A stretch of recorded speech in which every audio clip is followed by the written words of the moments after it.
Would you have supported boots on the ground at the beginning?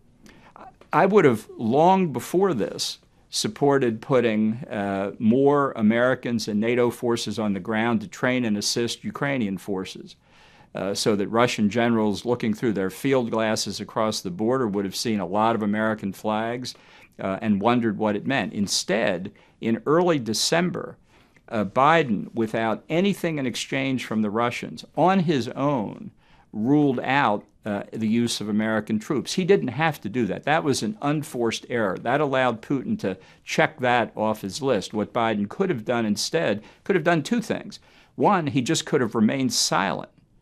Or he could have said that all options were on the table. And in both of these other options, it would have put the burden of ambiguity on Putin, left him something to worry about, added to the potential deterrence.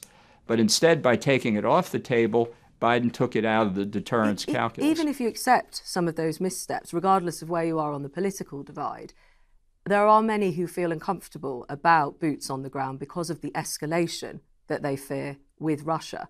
If your previous boss, President Trump, for whom you were National Security Adviser, of course, was in charge at the moment, where do you think we would be right now?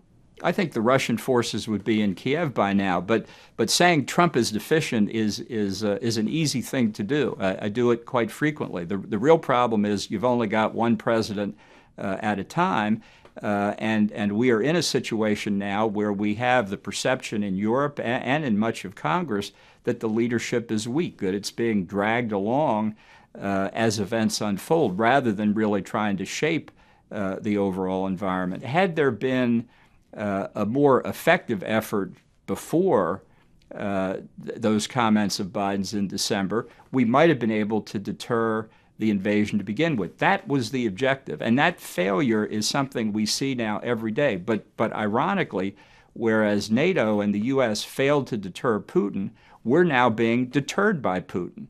And I think that as you said, the fear of escalation works to Putin's advantage. And what that means in practice is that Ukraine is being ground into the dust.